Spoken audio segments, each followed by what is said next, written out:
Welcome to the NFP Podcast, where we explore the empowering world of natural family planning. I'm Amy Smith. Join me and my co-host Emily Appledorn each week. Together, we're here to dive deep into the science, the stories, and the spirituality behind NFP.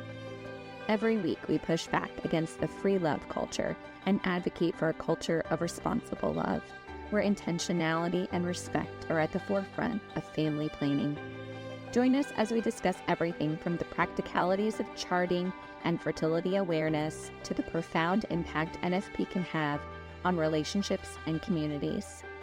Whether you're new to NFP or a seasoned pro, our podcast is your go-to resource for honest conversations, expert insights, and real-life experiences. So grab a friend, settle in, and get ready to be inspired. This is the NFP Podcast.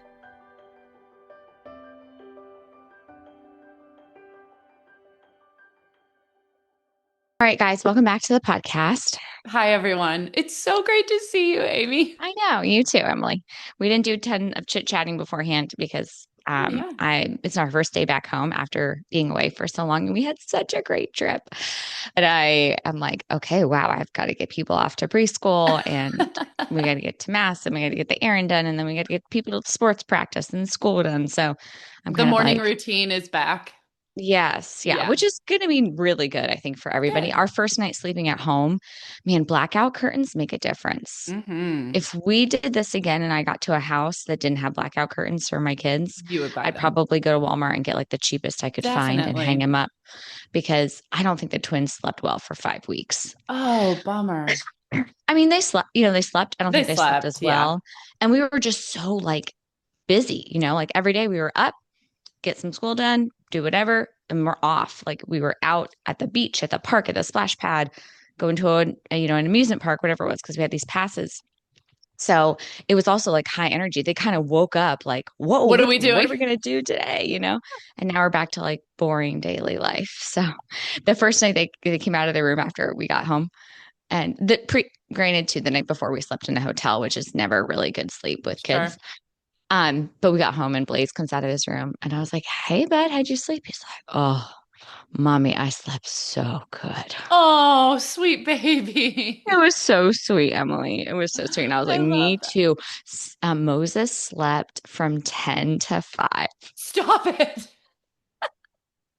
Like, wow, Amy. It was one of those things where like people say that you do this as a parent and you're like, oh, that's kind of paranoid. I'd never do this. You totally will do it. Where I woke up and I'm like, is he alive? I've definitely done that. Because I'm like, what just happened? I slept from 10 to 5. And at first I'm like, oh, this is great. I'm going to go back to sleep. But then the thought hit me like, wait, is he okay? And so I just like reached my hand over and I'm like, okay, he's breathing. Good. We're going to go back to sleep. It's so true. That's the exact steps that go through your mind. Exactly. Right. Like, this is amazing. I want to go back to sleep. And it's like, wait a second. I should check to make sure. Yeah. Should check to make sure everything's okay. Because that's a little bit odd. But it's been nice to be back home, like in your kitchen, using your things. Mm-hmm. Not that we had a great time. Like I didn't, when we were there, it was like, I wasn't really like missing being at home or sleeping in my own bed. But now being at home, I'm like, oh, it is nice to have a home, like have a grounded place. So just grateful all around for lots of little things like that. Definitely. When Josh, it was very similar, kind of. When Josh got a paternity with Luke, it was 3 months and he couldn't split it up. And so we were on the go the whole time. And I mean, we came back and forth for little bits, but I remember talking to my brother-in-law about this, and he's like, yeah, this idea, because, you throw out these ideas like we should get a camper and we should just go and experience school on the road and Josh could work from home, all these things. And my brother-in-law was like, there is research to show like people need like a stability, like a landing pad, like more than just a landing pad. Like they need that home structure. And I could see the longer you do that, I'm sure there's so much fun in it. I'm not saying it's not fun because I know exactly what you're talking about, but it is not, there's something to be said for just routine and being in your own space and that kind of thing. And I think it helps that Tampa place that we're so familiar with because that's where we met and got married. Mm-hmm. So it was very easy to just kind of settle back in. And the other part I was telling Joey, this is like, there's so much Catholicism there. Like there's mass, adoration, confession every day, all throughout the day. You could find somewhere to go. And I think, being it's an aspect of Catholicism that I don't take for granted is that no matter where we travel, and I don't know how Protestants do this, but no matter where we travel, right. It's that home, Emily, that you're talking about. And that's true. how I felt. It's like I immediately got plugged in. It's like, well, let's go to mass today, like feeling disordered. Let's go to mass because it's the same everywhere we go. It's that ritual, it's that routine, that worship, that tradition. The liturgical nature of it is just so wonderful. And obviously because God is the same always, everywhere, no matter what.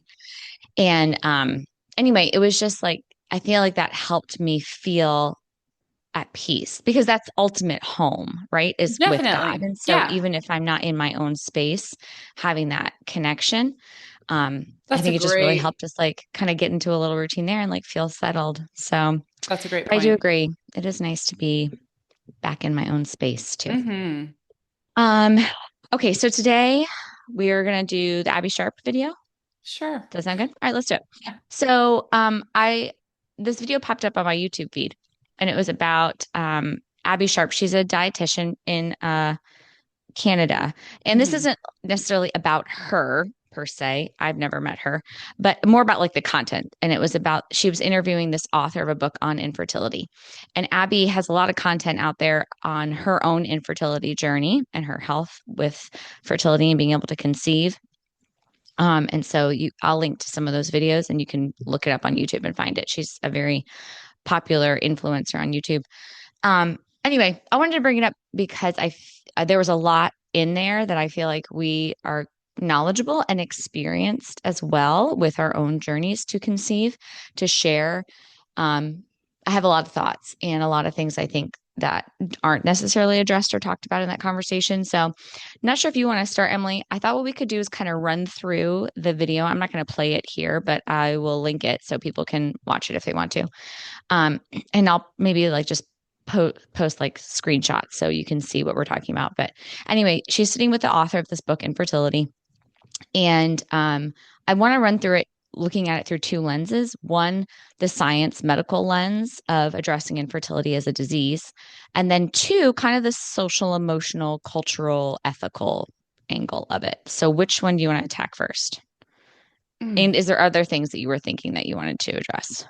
No, my head is all over the place. I did not take notes when I watched it, and I had so many thoughts. So I'm hoping they come back to me. The other thing is, Amy, you did send this other link last night, and I did listen to that.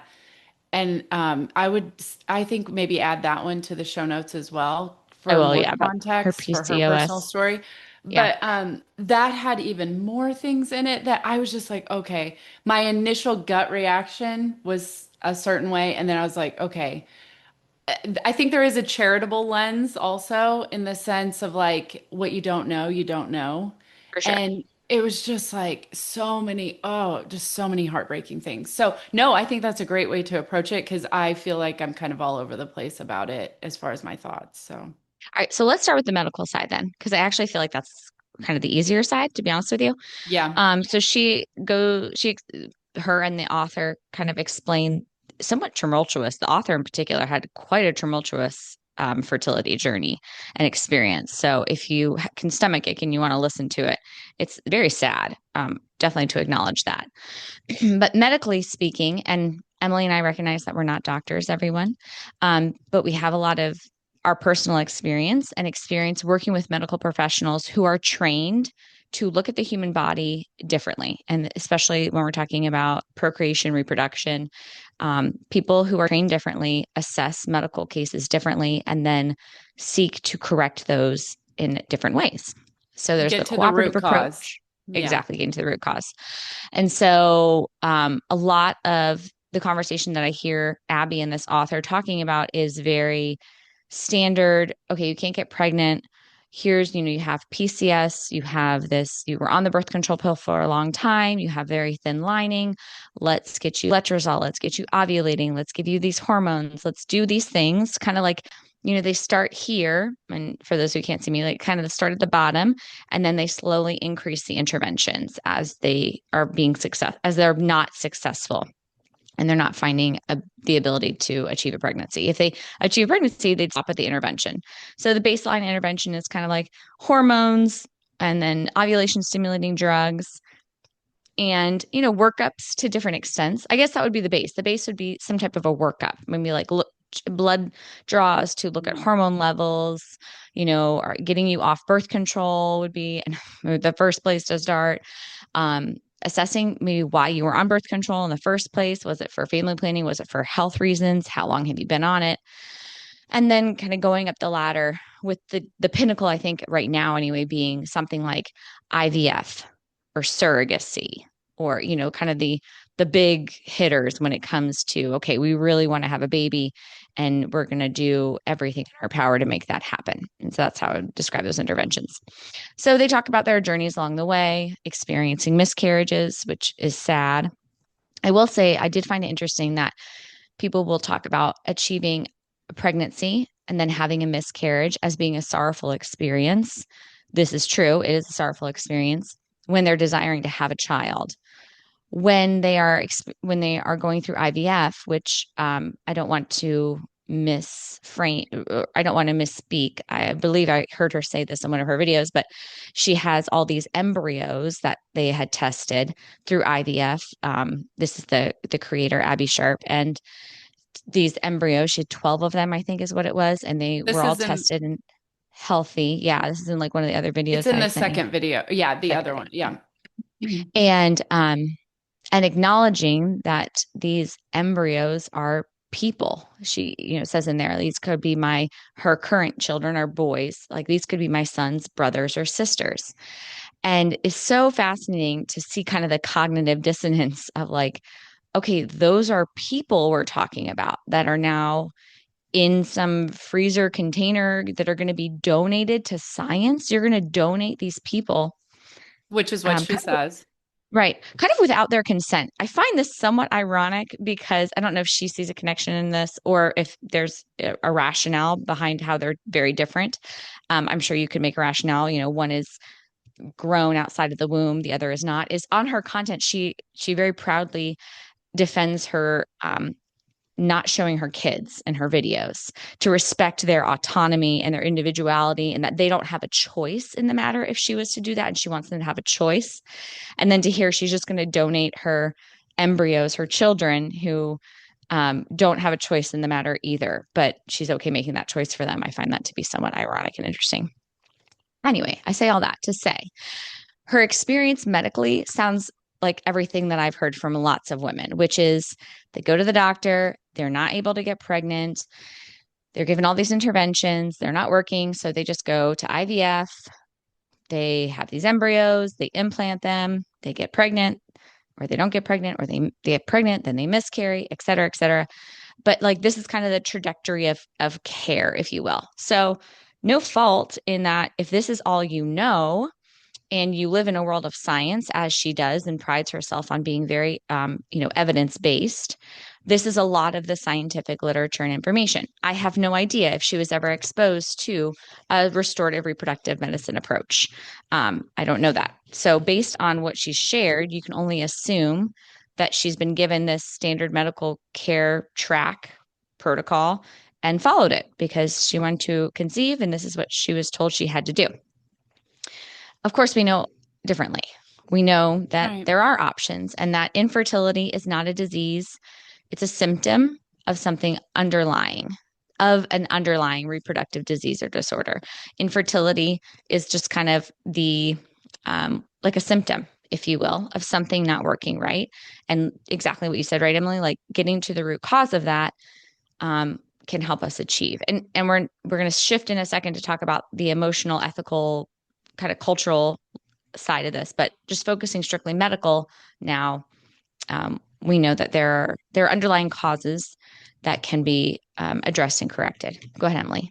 Yeah. And, the majority of women, myself included, until I started working with a NAPRO doctor, it's unexplained, right? And I will say she did get a diagnosis of PCOS before starting this IVF journey. So that was her reasoning for the infertility. That was her reasoning for why her body was doing what it was doing or not doing, so to speak, which was she wasn't ovulating. And the thing that I found really fascinating, I wasn't expecting her to say this, was that she had a doctor tell her that perhaps her reasons for infertility were due to her prolonged use of the birth control pill.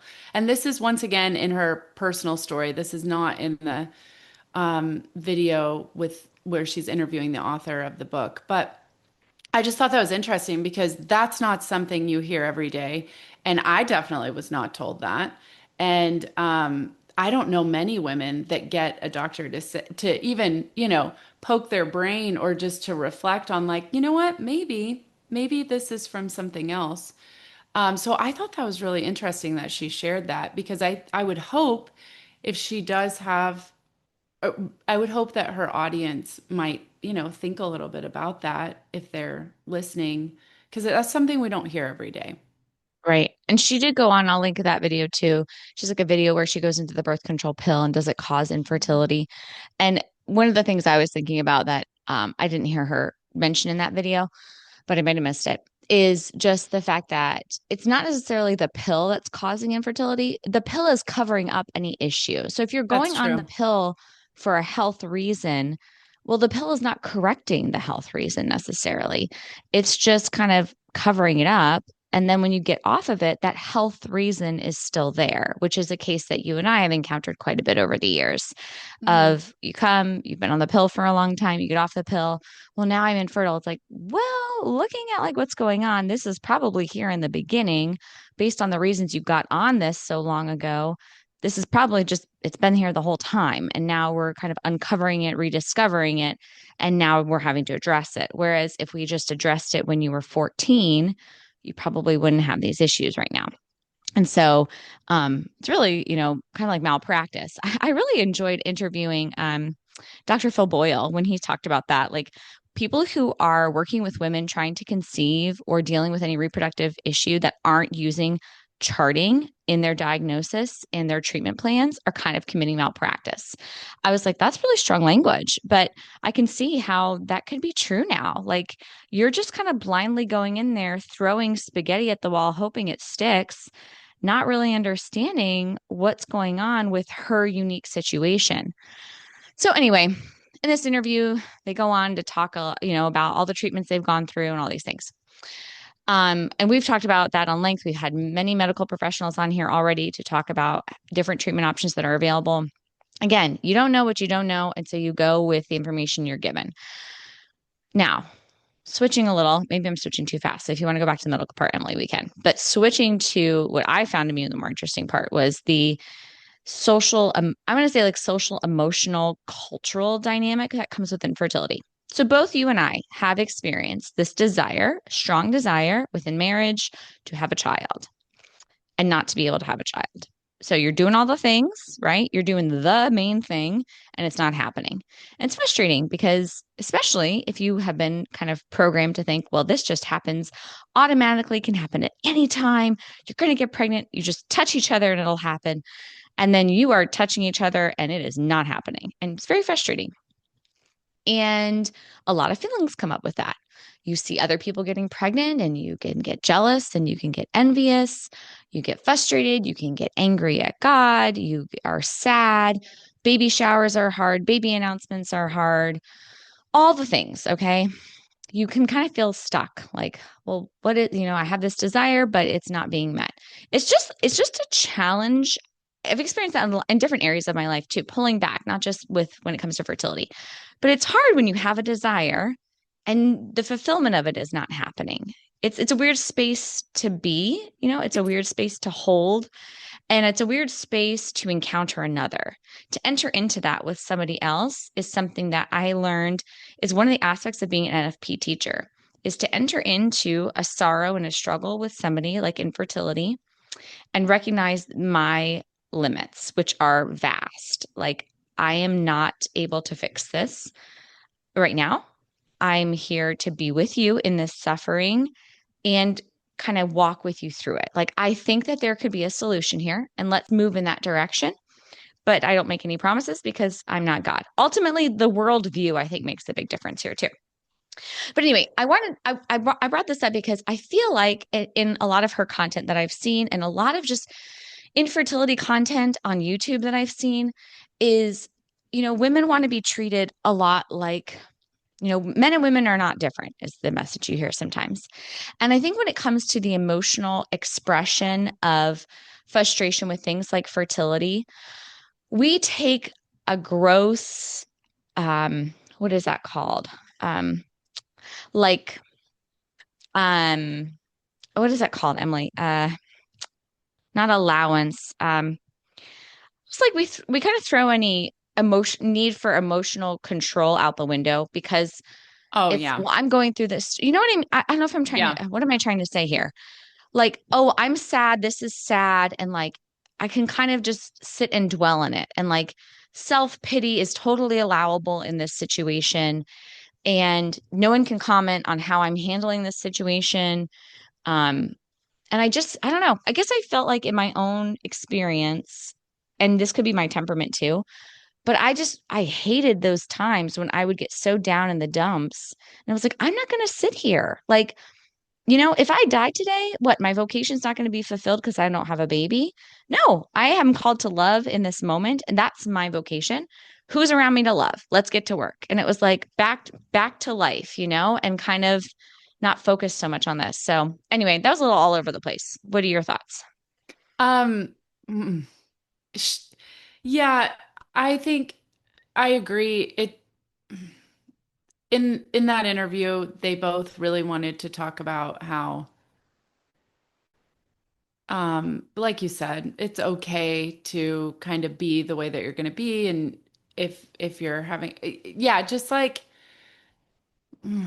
I agree with you in the sense of, you have people that you're close to, that you're sharing your experience with and your journey, and then, um, I think this is where faith is just like such a huge component, right? Like, if you don't have your faith, I think you're just looking for hope maybe, or acknowledgement or validity just in how you're feeling, what you're going through, and I think that there is maybe a little term. I don't know if they reference commiserating, but I think they were kind of just like talking about that kind of concept. And I get that that can be helpful in some moments, just when, and another huge thing, like, this is so impacted by our hormones, right? Like, our reaction to what we're going through greatly depends on where we are in our cycle.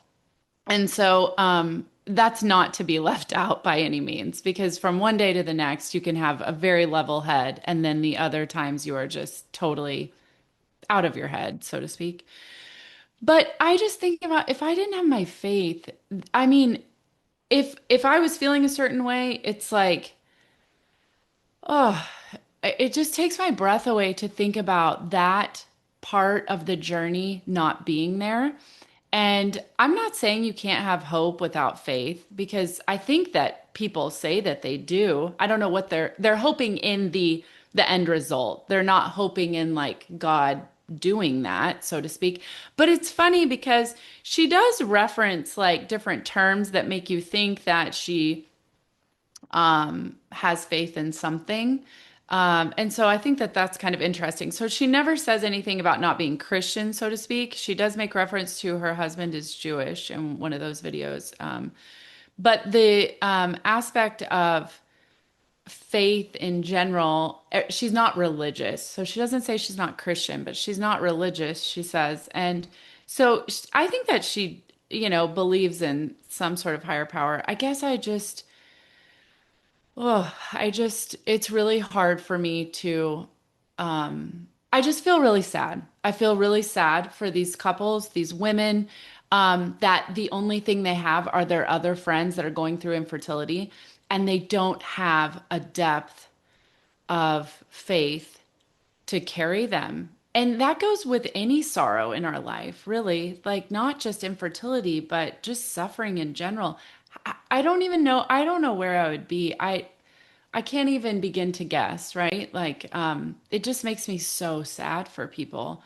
And I think that that's what the hardest thing is to watch is just this deep pain for them because there's so much that they don't even know. That, yeah. I started this weekend doing some marriage prep NFP stuff again, which I'm super excited about and I've enjoyed. I did two couples.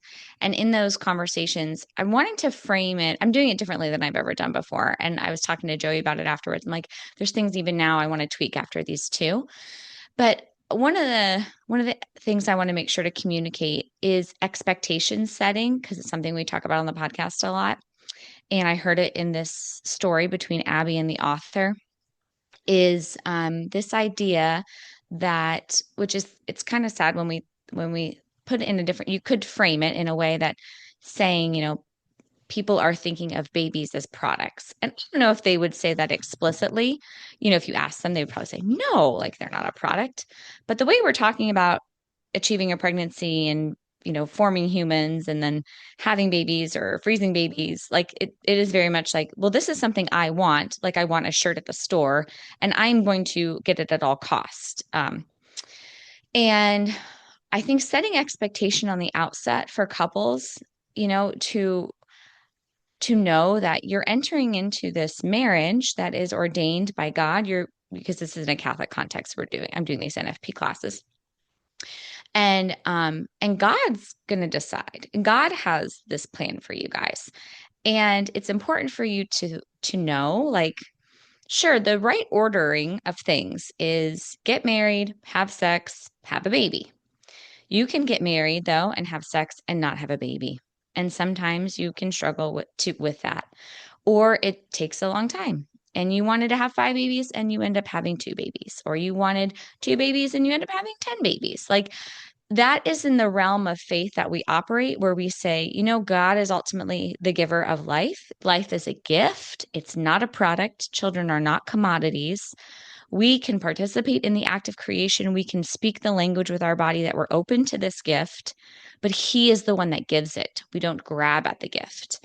And that was kind of my wrestling when I was going through the fertility infertility experience, is always coming back to that, Lord, I want to grab. And it was like kind of a humble childlike stance to say, you told me I can't have the cookie right now. I would just want to grab it out of the cookie jar. Like, I don't really care what you just said. I want it. I want it. I want it now. I want it now. And I'm going to make it happen. And I think she even says it in there, something like that. Like she's very type A, works hard, gets what she wants, is successful, like at all costs is going to get what she wants. And I think kind of like Abbey alludes to that, and I think Yes, even says it at she some did. point almost Yeah. explicitly. Yeah. Yeah. Very, And yeah. and how commoditizing that language is. And I think that's where, in talking to these couples, just to let them know, like, yes, again, the right order is marriage, sex, babies, but that you might experience infertility. And what are you guys going to do with that? Have you had that conversation yet in your engagement time? Because now is a good time to have that conversation. Have you talked about family size? How many kids do both of you want? Have you talked about the fact that ultimately God is in control of those things? And how are we going to handle it if it looks different? And a lot of these conversations, you could say, well, you're going to converse yourself to death because there's so many things that could happen. True. Well, but that's the time to converse yourself to death. What else are you doing? Go out on dates and talk about all of those things. High in the sky, brainstorm like, well, what if we adopted? Or yeah, what if we didn't have children? And then how would we, but our love is always fruitful. Full stop. Love is always fruitful. So if that fruit is not a human being, there are other fruits being born of your love as a couple. And how are you giving that love to the church? Through your work in the community, through your work in service and ministry, through whatever it is you're doing, God wants to bear good fruit in that. And this is an example. This is not an example of me and Joey. This is an example of God answering that prayer. When we were newly married, we wanted to be pregnant right away, and we weren't. And I was working as a Catholic campus minister. He was in business school, and we went to this church, and there were lots of families with little kids. And Joey and I love kids. And we were like, well, let's just babysit. We don't need money. And that way they don't have to pay for a babysitter. And, our payment was prayer. We just said, when you guys are out on a date, pray for us, because they all knew we wanted to have kids and we weren't having kids at the moment. We weren't able to have kids at the moment. And so we did that. We babysat a lot they would just drop their kids off, or I'd go over to their house or whatever it was. And it was wonderful. It was filling for us. It was filling for them.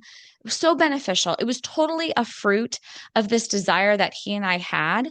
Not only that, but we were able to give ourselves to the college students a lot more because we didn't have children of our own. Like, we were able to just give and give in ways that we definitely cannot do right now with 4 of our own children. And that's a huge blessing. And that is what we're talking about in this situation, that love can always be fruitful. So what I heard in their conversation was kind of like children are commodity, and not starting from this framework of like, yes, marriage, kids, this is usually the right order of how things work, but recognizing it might not work that way. And am I going to be okay with that not happening? And it doesn't sound like, in a secular worldview versus a worldview where God is the author of life and creator of life, that there is that line to rightly order my own desire and my pursuing of things, not to grab at. And that's where the church says, well, no, like, up to a point, you can be pursuing and seeking healing and health and fertility. This is a good thing, but it only goes up to this line. And then we can't work outside the boundaries of who we are as the creatures and who God is as the creator. Right. I mean, I second all of that. I think that story is so beautiful, and I've known that about you before, but like, that is such a beautiful example of how to turn your cross into a blessing for you and for others. And just think about how many prayers were offered up for you guys. Like, Right. how you'll never know how that choice to give back in that way, those prayers, how that changed the trajectory of your family, just purely Right. based on those prayers. Like, that's so beautiful. Yeah, that's a good point. I haven't even thought about that. It's It's more really like, sweet. it's helpful for us. I think I learned it in 12-step programs, because that's one of the key things in a 12-step program is when you're feeling self-pity, when you're too caved in, it's just going to go bad fast. Yes. So it's like the answer to any of that is service. How can you be of maximum service to other people? And I love that. And that's our faith. That's the truth. Like, I shouldn't be It staring is. so much. I should not be navel gazing. I should be outward looking. And that helps in this case with infertility. And I would say it helps in this case of infertility when I'm thinking about my future children, because infertility is a cross. It's sad. Um, and it's a sacrifice for my children, because I don't want to treat my children as a commodity. I want them to be a gift and a blessing from a healed body, a body that's healthy, right? Husband and wife, their body is healthy and working together to create this new life with God as the author. But it's also, I'm respecting God's timing and God's way, and I'm not the one that's in control. And I feel like, yeah, that's hard. And that's definitely a different worldview. And I totally reject, in one of her videos, she makes this claim as she's talking about her embryos and donating her embryos to science is, well, please don't be mean to me in the comments, because I know some of you will disagree and we all just make different choices. That is such like the emotional weak cop out of like, don't make me feel bad for making this choice. That's a bad choice. That is a bad choice. It's a bad choice to donate your children created in a petri dish to science. That is not a good choice. That is not equally morally equivalent to a choice where we're not doing that. Like, no, it's not. And I just feel like it's kind of like it's like the girl way. I don't know, maybe boys do this too, but it's the girl way of nowadays online of like, well, just don't be mean, because I know we all make different choices and let's respect each other's choices. Like, no, I'm not going to respect bad choices. I'm not going to teach my children that it's okay to make bad choices. Like, not all choices are equally the same. Right. Well, Yeah, right. Amy, not everyone's Catholic. Not everyone thinks like you. Like, okay, but this isn't me. This is God. Like, Right. And I that's think is, most people go would ahead. say, like, because she presents the options, right? It's donate Right. the embryos, discard the embryos. She does not present the option of continuing to freeze them. which would be costly and not, I'm not saying that's a good option, but that's the other option that's not presented, or donating to science. And oh, I just lost my train of thought. Oh, But it's okay. How they're all morally equivalent. yeah, yes. And so what she doesn't talk about is, you know, when she's going through all of these, or she references this, I mean, in essence, like she was excited that she had 12, I think. I mean, like Right. that was like all, and she does talk about like all of the testing, like you said, that they do on these embryos. They're discarding ones that are not meeting standards here. So go I'm ahead. like, can I say something? So again, because I'm teaching these NFP classes, it was very Hmm. fresh in my mind as I'm listening to this. Hmm. As I'm explaining to these couples how fertility works and how the presence of fertile cervical fluid creates these channels that sperm are Hmm. able to navigate. Bad sperm can get caught in these channels if they're bad swimmers, genetically not healthy. Like I was thinking how if we correct Mm. the body actually does this genetic filtering Mm. process I by agree. itself I totally agree. most of the time. Are there still things that happen and Of babies are born with course. different genetic defects? Yes.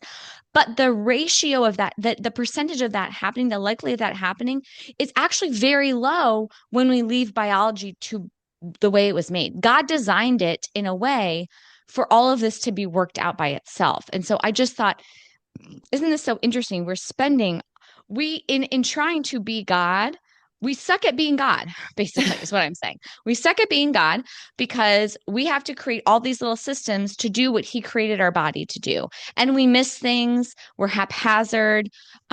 We don't have such um, the gentleness with which God forms life, right? I created you in your mother's womb. I knit you Yeah. together. Yeah. To knit, I knit. Like to knit, it's very attentive to detail. It's small little stitches that create this big tapestry. It takes time and intentionality and focus. For God to knit us, He's created these systems in the body to form life in a way that's just so beautiful and so attentive to detail. I'm sorry, I just do not see, even with the most amazing AI, us being able to imitate his creative ability um in 100%, not even up to the There's no 90% way. mark. There's no Like we way. just can't. I just think No. about all of, we talked about this, I think, with Father Tyler, just how, every turn in the IVF series is another moral decision, right? Like you get Right. it sounded like she was excited about the 12 embryos. And then now it's like, oh, now what do I do with the 12 embryos? Like they're okay. So now I'm faced with these decisions. I don't think it's even crossing her mind that, you know what? I think the thing in her mind is these are my options. I just have to pick one that feels the best. Like as opposed to like, you know what? I could have not been at this crossroads, but she's not thinking about that because she knows that she wants that baby at all cost. And Right. so it's just so heartbreaking. It's so Right. heartbreaking. She has no Oh, just the lack of concept behind all of it. But this is the norm. This is what we're trying. This is why we're talking about this, right? She's not unusual. This is exactly what everyone is faced with, and this is exactly what everyone thinks is their only option. And that's what's really sad. And Hmm. and she even said, like somebody asked her in this Q&A video, what's been the hardest part? Like the money that like she doesn't even I would think she doesn't even say that the money was hard or anything else. And I don't know their financial background or anything like that, but like um nobody takes into consideration how hard it's going to be to make these moral decisions. Like no one is even they're just looking at the end result. I will do whatever it takes to get there.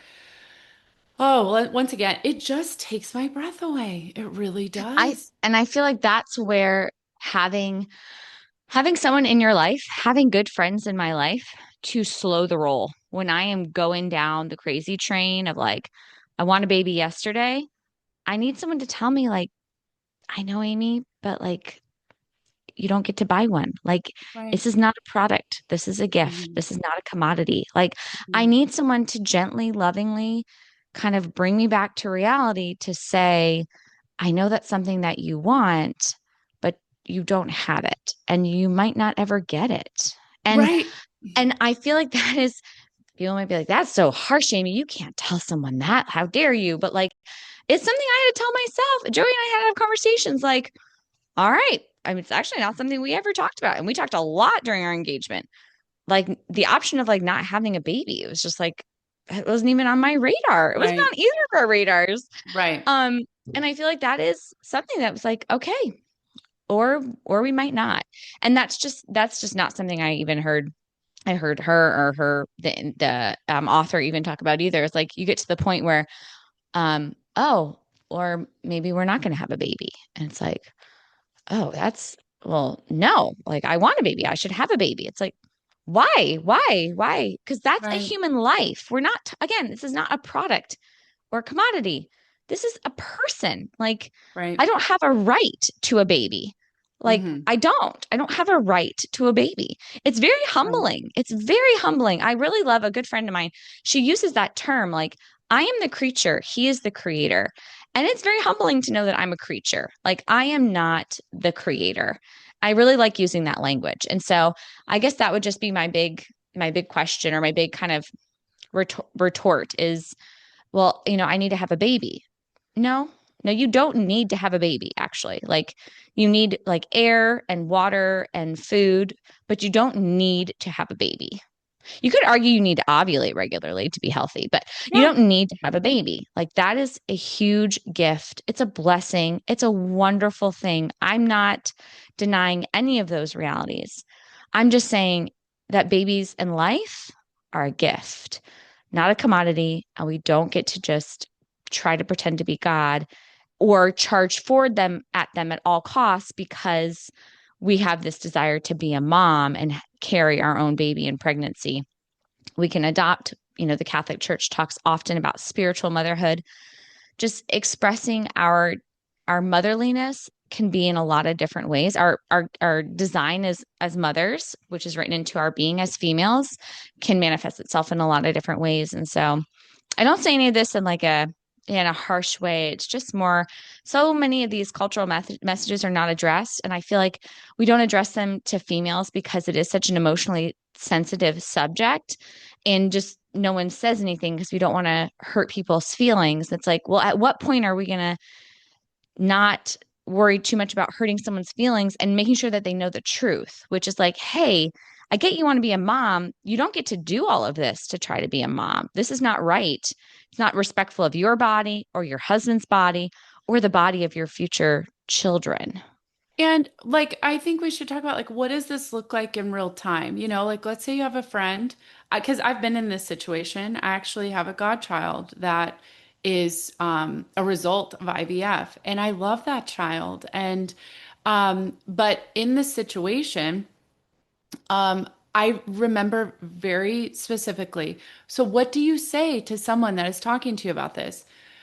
I just said, because I'm going to be honest, most people, I just talked to another couple who they're Catholic and their friends or family like, well, aren't you going to do IVF? Like that's just the normal social thing for the next step for somebody that's struggling, right? People don't even know, why do we not do IVF? Like it just, and so when you're talking to someone, the majority of them have no concept that they might be doing something that is not uh morally illicit, so to speak. And so I just remember saying, but specifically, she asked me, like, why do we not think it's okay? And I was like, we just never think it's okay to take life outside the body.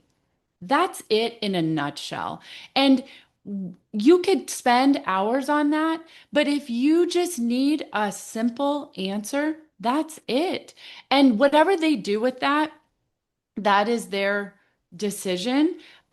You can elaborate on that if the conversation allows, for more questions on that. But I've been in a situation like this, and it's very loving if you go about it in a way that you are trying to, help them do what's best for them. You are trying to defend your faith and God and protect life, right? And that's ultimately it. We can never take life outside the creation of life outside the body. And what like I said, they went on, they have a child, and that child is my godchild, and I love that child. I'm never gonna not love a child. But I do wonder if, you know, mm, I don't know. I don't know why she picked me as godmother, but I do feel like she trusts me. And so even in those hard moments, they can be hard, but also if you're praying for, you know what, Holy Spirit, like, what do you want me to say? Like, if you're doing it in a charitable way, I, like, let him do it all. Let him do it all. And you just never know how God is going to use any of that, even later on, right? Like, all life is a gift. We believe it should be created in a certain way. But I also want people to know, like, most people are going to be, I don't know, maybe not most people. I was going to say most people are going to be faced with conversations like this. Maybe not, actually.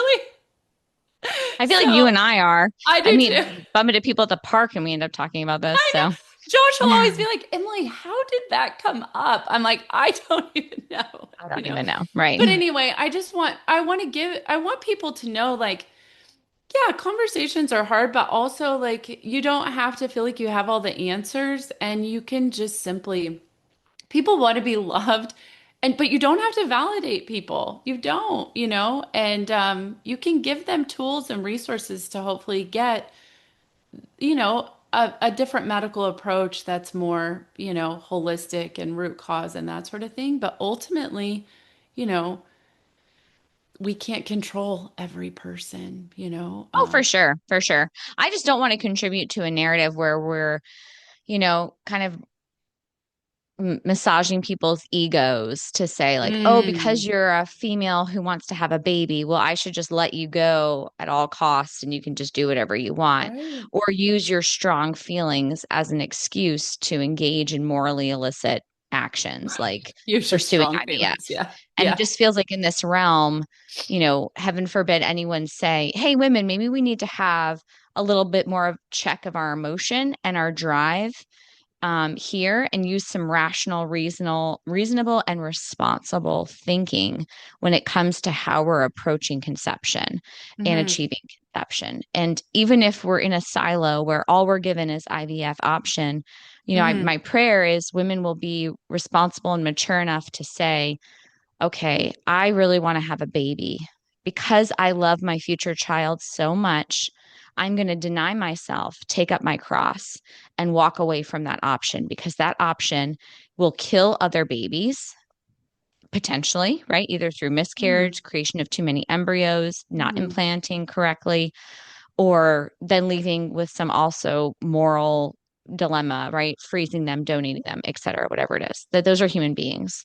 And I feel like that is a call for women that is not made very much, is to say, women, you have the profound opportunity to die to yourself in a way that only you could as mother, as future mother, to say, I love my future children so much that I'm willing to say no to this option and to move forward either a life without children or waiting and having corrective medical care and conceiving naturally. And I give this same respect to wonderful women I know who have not succumbed to the rough dating scene they found themselves in, find themselves to be single for a lot longer than they wanted because the men they encounter want to have sex outside of marriage, aren't truly following their faith, or they're just not meeting the right people. And so they're taking up their cross and their sorrow of singleness because they want to be married, and they're carrying that valiantly and bravely and courageously because they know what marriage should be and what dating should be in the eyes of God. And they love God more than they love the world. And we are challenged by Jesus Christ to say, who is it? What does it benefit someone to gain the whole world but forfeit their soul? And I feel like that challenge is just not raised amongst women to say to them, um, is it better for you to deny yourself and to follow God? And again, to honor your future children by saying, I'm not going to engage in this act of IVF and other artificial means of conception. So Anyway, that's it. I feel like that was my big thing is I just feel like women are given a pass at this and we shouldn't be given a pass at this, Emily, because we can be responsible and mature and rational, not just emotional. We didn't even talk about surrogacy, which is not necessary, but no. Yeah. Yeah. That was another part of their story too. Yeah. I know. Maybe we'll do a part 2 of this, but I've got to go get the kids ready for preschool. So I have to go. Thanks everybody for listening. Sorry if that was probably a lot, especially if you listen to this first thing in the morning. But anyway, I'll link to all of her content. So go and listen to Abbey herself. So, Emily and I are not trying to falsely present any of the information that she shared. And if we did, we, greatly apologize. Please correct us. But I don't think we got anything wrong. So, yeah. All right. Until next time, we'll see you later. Bye, Emily. Bye. That wraps up another episode of the NFP Podcast. Thank you so much for joining us today. We hope you found our discussion enlightening and empowering. Don't forget to subscribe so you never miss an episode. We'd love to hear from you. Please connect with us by sending us an email with your questions and stories to thenfpshow@gmail.com. We'll be back next week with more insights, tips, and heartfelt conversations about natural family planning. Until then, love responsibly.